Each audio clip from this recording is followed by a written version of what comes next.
Hi, I'm Sabrina Cropper and the math faculty here at Richmond Community College. We're going to be looking at math and people projects that some of our pre-calculus students are doing in Math 171, section BHT1. A lot of times in a math textbook you see math and people, maybe Archimedes, Pythagoras, or Gauss. So each of our students needed to look outside of the textbook and find a person. Well, it could be historical, it could be a family member, it could be someone they work with, and see how they use math every day. It could be a formula they use, or it could be a math problem that affects them.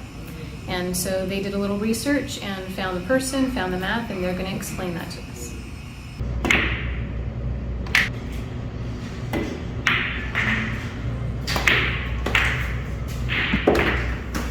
So, tell me about the Thursday night pool competition. Well, Thursdays we play 8-ball. So we have a tournament, $10 entry fee, double elimination.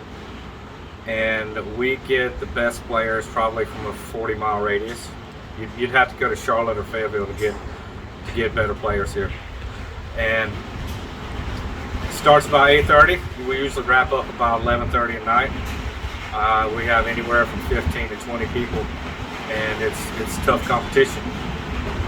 So before we get on with the rest of the interview and see the recreation of the shot in an actual table, let's go ahead and look at a digital representation and the math going on behind this on a computer screen so we can see how it lines up in the real world. So if you look here, and we can imagine this is our shot, we're trying to get the 8-ball into a pocket. Now if you look, it won't go into this corner pocket, and it won't go into this side pocket because it's being blocked by this ball. And it can't go this way because it's being blocked by these two balls. So our only real option is to shoot it into this side pocket here. Now if we want to do that, we need to split the distance using the law of reflection such that this 8-ball can bounce off of this wall and go on the correct angle and trajectory to go into this side pocket. And we can do that using these diamonds. So let's go ahead and count up our diamonds because we know that we need to split this distance in half. So we have a 1 diamond, 2 diamonds, and 3 diamonds counting the pocket because it's evenly spaced. And we need to split this in half. Now it's easy to look and see, okay, 1, 2, 3, we need to shoot it in the second diamond here on this wall, this diamond right here. But you have to remember that this first diamond is an angle on the pool table. It counts. So if we're trying to get to 1 and 1/2, this is going to be 1, this is going to be 1.5, and this is going to be 2, and this is going to be 2.5, and this is going to be 3. So if we need to shoot it half of 3 to 1.5, we actually need it to land right here, halfway in between these two diamonds, for it to go into the side pocket. Now, just looking at it on a line, it looks pretty nice, but now let's get on with the rest of the interview and the recreation of the shot, and let's see how this works in the real world. What's going through your mind whenever you're about to make a shot? How do you decide which balls to shoot and how to move the cue ball around? Well, believe it or not, you're higher level players, and we're not talking about professional, but even the pros. So when you walk up to the table after the break, the first shot of the game, you essentially lay out at least the first 4 shots of the game, if not all 7, from the very beginning, from the very first glance at the table. And the way you make each shot and how you move the cue ball to position the next shot is based on the size of the table and the markers, the diamonds that segregate the different quadrants, so to speak. So every pool is about angles. It's all about angles. You never want to leave yourself a straight-in shot because you have nowhere to move the cue ball off the cushion, and the diamonds are useless. So you want to position every shot where you have enough angle to move the cue ball to the next position on the pool table based on where those two balls are, with the angle of reflection and refraction. So reflection being the cue ball, refraction being the ball that you strike before it goes in the pocket. So tell me a little bit about the shot that you made to win the pool tournament. Well, it was a little bit of a slow night. We had 10 players, so we had a $100 prize, and it come down to me and one of the better players that come in the tournaments. And he missed and had 3 balls left on the table. So I came up to the table, 5 balls remaining. I shot the balls in to try to position myself to shoot the 8-ball, but it was tied up between the 8 and the 11.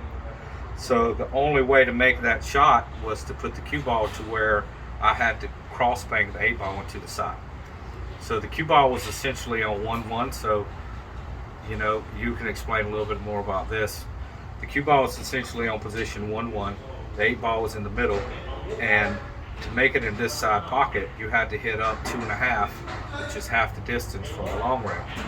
So in order to do that, I calculate the diamonds in my head, and I put an imaginary spot on the long rail where the ball needs to hit, and then I strike the ball at that angle so the object ball, the 8 ball, hits at the predetermined mark and then goes into the pocket.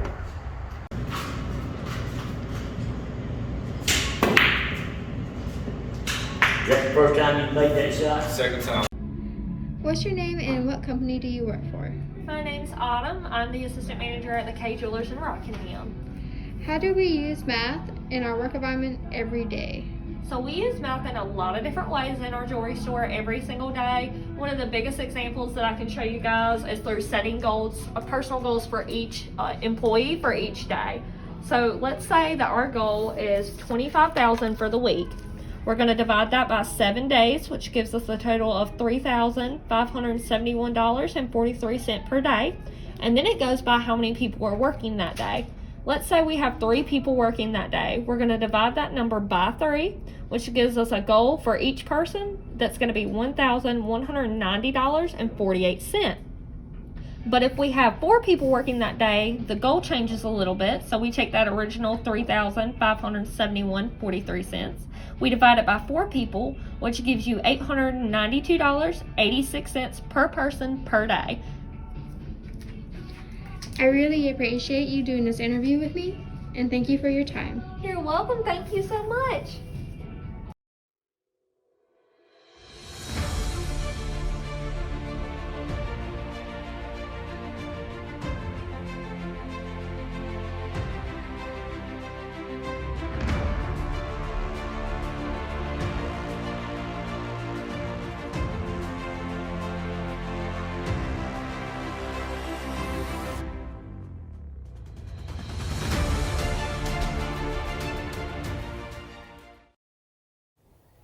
Okay. Hi, I'm Harley, and for my Math and People project, I chose Greg, who plays a tabletop war game called Warhammer 40K.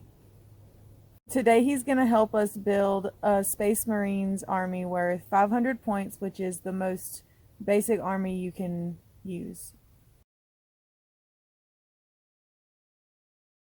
The game of Warhammer 40K is a tabletop strategy game that is point-based to keep things even between people that play it.